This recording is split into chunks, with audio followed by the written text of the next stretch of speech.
Ginihaw ng ngosbalu. Ngosbalu! Walang Joseph, naglapang na ng luto. Tataob. Na, nena! Magtatamo ng Basuragerism. Mama, nakapagpura lang. Ang bong, ay, bigay slime. Ha! Hindi mo kain sa makeup. Ha! Paano yung kaway? Kaway ka dito, tita. It's a... Masarap yan! Hindi, bangos. Good morning!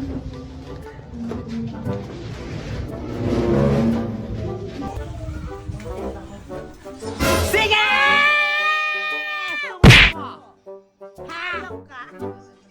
Saan ka? Ay! Saan ka galing? Saan ako? Doon. Ay! Nilamas naman yung gadaw yan. Ay! Kaya pabalik tayo yung mga tonay na may. Ha! At dito. Ay! Ay! Hoy! Ang patsit to, no? Wala tayo po lang putin. Mapula! Ay, thank you. Di ka naman! Mataman, ate. Nakita ko na. Diyan pa isa yun. Ikaw naman ang mag-soft drink! Bukas pa lang, mamaya ko na ano, padadala ko. Hindi ba ito sinasabi mo? Pag-tumi. Bahaw to, no? Mahaw! Doy. Uy, hindi ba? Si tita ng mahaw, no? Nasabi mo nga mahaw. Ganun dapat ang tono. Bahaw ba to? Ano ba to? Mahaw. Noon. Ayan, perfect. Kasi pakita mo yung mahaw. Kanta ni Joy. Sabihin mo nga, mahaw. Mahaw. Mahaw. Mahaw. Noon. Mahaw. Noy. Wow. Wow. Ayan, perfect ka. Sino mo, constant ko yung ginaya. Sabi mo. Saan ba yun? Mahaw. Inang palak. Manok. Tilapia. Kalapate. Tapang ka pa. Ayun, ayun. Ibon. Uwak! Manok nga. Ay! Oh.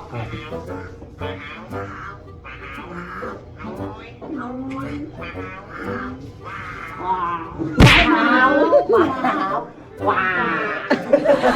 Ang tapos yung tilapia. Anong tilapia? Ano ang kutse? Pakita mo yung outfit. Bagaan siya, kineso. Ganyan. Dito yung pisngi ng ano. Ay, kapag. Sinira niya nga ang ano ko. Ang ano. Ang schedule ko. Ay! Diyan. Kanda. Ito niya yan. Ay! Talaga eh. Kerry. Ha? Kerry. Gusi-gusi. Kerry. Ayan, Kerry na. No. Maganda, mafia, kineso. Ay, lalaban ka na ng suntukan. Wow. Kailangan ko lang muna may latag na siya kay Mike. Ang ano yung Valentine's. Hindi, yung bilis lang yan. Bebe, alam mo ba, alas 9, darating yung doktor ni Sam kasi papalagay siya ng bebe. Doon sa alas 9 ng tagay sa amin. Kaya na yun, discountihan ko. Pero alas 10, meron tayo, ini-invite tayo ng bar. Maghahanda sila ng kahit na anong pagkain. Dito lang din sa Shaksara. Pero sana daw, before 10, kasi nandun doon yung may-ari, ini-invite tayo. Saglit lang mo tayo dun. Libre tayo ng pagkain, libre tayo ng So, ikakain na tayo dun eh. Hindi mo nga nalaman yung bar-bar. Wala nga ang Basta 11, hindi, ganito. Pagtapos natin doon, saan ba yun? Yung bar. Saan ba yung Shaks? Pagdating dito, pagkatapos natin doon sa Carmona, babalik tayo dito, maghiwalay tayo. Oh. Magkasunod tayong ganyan, para iiwan na kita doon sa Barity. Oo naman. Diba? Pero ang problema ko, papasunurin na lang din ang mga bakla. Eh, kasi Oo, gagawin si... mali sayang. Gagawin si Sam eh. Susunod na lang sila Reggie. Correct. Madali lang naman. Basta ako parang mga 11, aalis na ako doon sa Barry Manila. Pero kailangan na muna na dumating lahat kasi 8 tayo, sabi ko. Okay. So, sabihan si M, ba't natin ginagawa? Ano ba ito? Nangyayari? Kasi dapat talagang hindi ito nakasama itong sinasabi mo itong lakad na to. Ikaw lang naman ang nangyayari. Sa Salmi ba? Pero ang guwapo ka na nang walang ganyan eh. Tanga-tanga ka din. Ayan, Carrie Bells, Nerdiling. Oo, wala. Carrie Bells, ang meron. Ang gwapo mo. Ay, oo, tanga ka lang nga. Gwapo mo, ayan. Perpendicularism. Oo. Sino ka ngayon? Si ano ka ngayon? Si Beyonce. Single idols. Nahihilo ako. Baka buntis ka, ma. Ilang buwan ka nang didinatnan? 72 months. Ilang years yun? 72.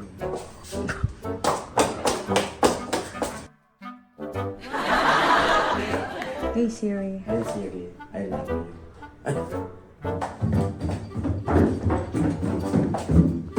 Hi! Hello. Ay, ano po, mama.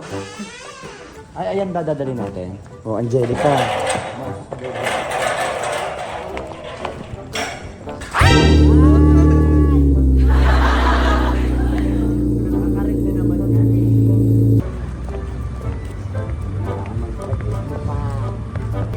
Pwede naman pala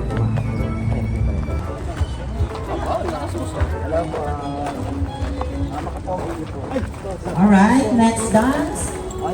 Miss AJ Baldonado. AJ.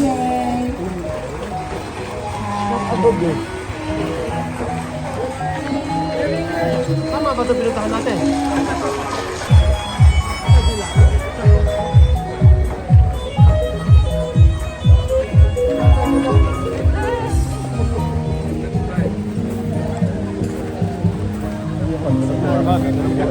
We would like to acknowledge the presence of our Kong Arman Timagina. Yes. Kasama siyempre ng Sangguniang Bayan ng Binyan, City of Light. Ayan, welcome po at magandang gabi po. But syempre, mamaya babatiin ko pa yung iba ha. Oo. Ang dami nila dyan. Wait lang. Nagsusubscribe po sa vlog. At dito po sila ha. Mamo Dex and Sir JB Gahita. Hanapin niyo sa Facebook ngayon. Nakakaaliw yung mga vlog nila kahit ako nanonood. Correct. Ang daming magaganda ngayon. Grabe. Correct. Ang daming fresh.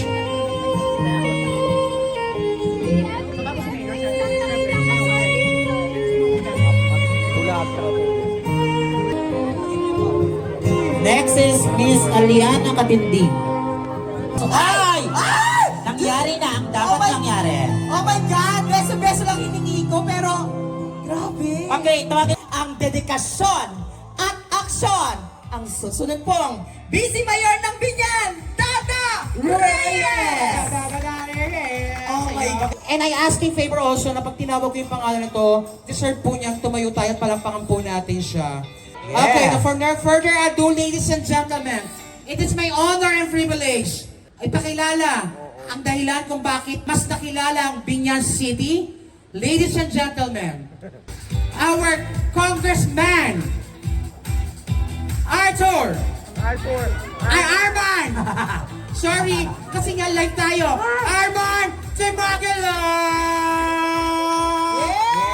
Tayo tayo lahat, palakpakan please! Mayor. Be the light and guide of your life. And God bless you always. Ay, mamaya pa.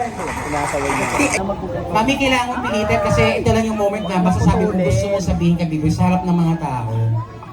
Naman mo to birthday, yakan. Oh my God. Oh my God. Happy birthday, boy. Wish ko lang sa iyo makapagtapos ka sa pag-aaral. Kasi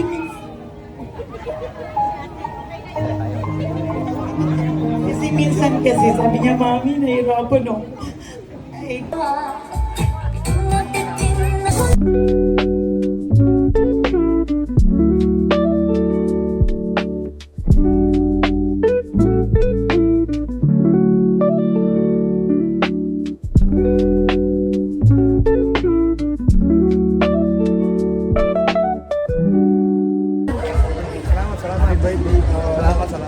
Happy birthday po.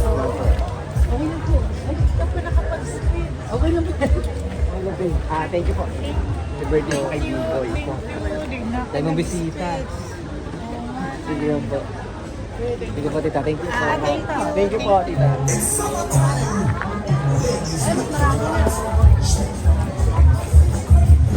Katanungan, Reggie. Hashtag Paliwanag mo. Hashtag Lubid. Hashtag Lubid. Ako ay may dalawang positibo at negative. Lubid na pwedeng representa sa atin para magtali o magdugsong-dugsong. At sa pangit na pamamaraan naman, lubid ay isa ring kasangkapan sa pagtatapos ng iyong buhay. Yun lang at maraming salamat. Perfect. Next. Hashtag Kasirola. Tapos na ako. Ay, bago na. Hashtag Hashtag Kasirola. Ito po ay ginagamit natin upang tayo at ito ay para tayo ay malamig sa ating mga siguro.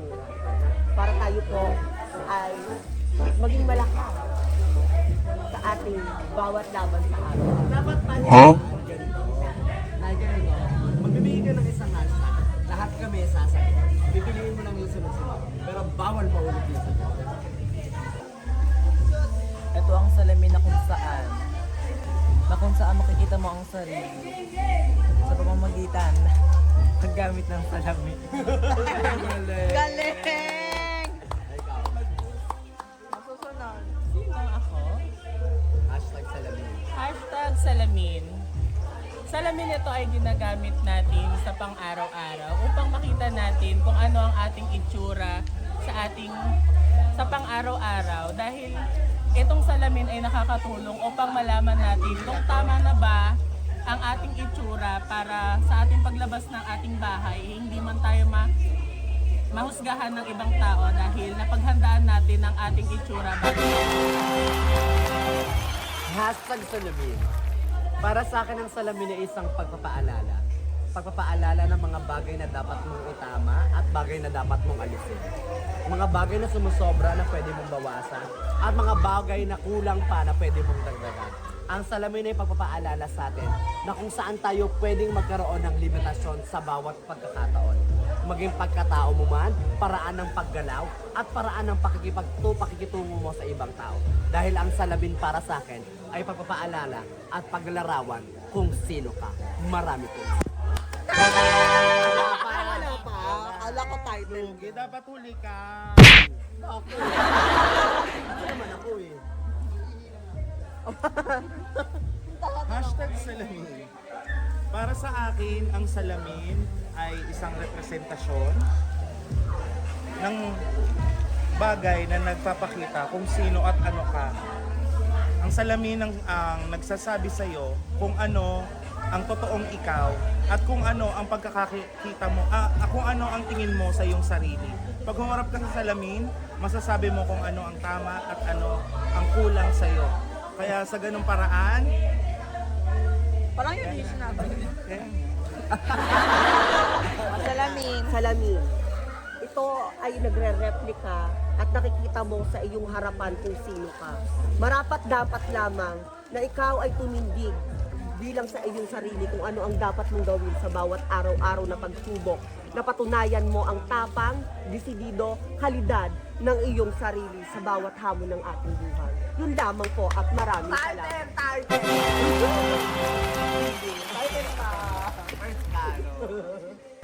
Hashtag musika.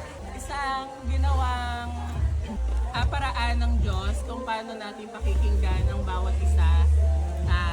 Ang musika ay hindi lamang ito pangpasaya, ito rin ay nakakatulong sa ating mga tao na nakakakuha rin tayo ng idea sa mga bawat tinutukoy. Ay nakaputulong, salamat. Hashtag musika. Para sa akin, ang musika ay buhay. Dahil isang katanungan lamang na maaaring magbalik sa inyong maimahinasyon na ano ang buhay kung wala ang musika. Para sa akin, musika ay buhay. Ito ay tumutukoy sa iba't ibang emosyon na pwede mong marinig, na pwede mong pakinggan, at pwede mong ihuli. Sapagkat ang musika ay dumidepende sa damdamin ng bawat isa. ang bawat isa ay may damdamin na tumutukoy na tayo ay buhay. Kaya para sa akin, ang musika ay buhay. Musika, Marami pong maestro. Pangit mo sundan. Ang musika para sa akin ay isang bagay na ikinasasaya at ikinalulungkot. Para sa akin, ang musika ay ito ay tinatawag ng emosyon. Emosyon na kung saan. Ang nagpapatuloy sa atin sa bawat... Musika, maestro. Ano daw po para sa akin ang kahulugan ng musika? Para sa akin, ang kahulugan ng musika na kung saan ay dumidepende sa tao. Na kung saan kapag ang musika ay kapag nakikinig ka ng musika na masaya, ay ito ay nagpapakita sa sarili mo na masaya ka. Kapag ang musika mo naman ay malungkot, ito ay pinapakita mo sa mga tao na ikaw ay nagdadalang hati dahil malungkot ang musika. Because ladies and gentlemen, lagi nating pagkakatandaan. Thank you. Next, hashtag gunting. Hashtag gunting. Para sa akin, ang gunting ay sumusimbolo ng kasaganahan. Sapagkat ang gunting para sa akin ay papapakita ng husay at talino mo kung paano mo gugupitin ang lahat ng bagay.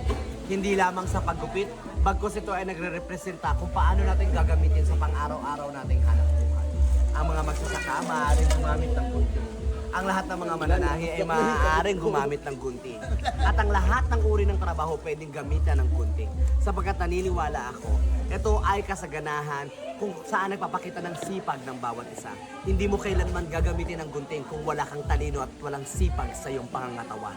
At naniniwala ko ang gunting maaaring magsimbolo ng pagputol sa mga bagay na negatibo at isang panimula para makaukit ka ng magandang positibo sa buhay mo. Marami po.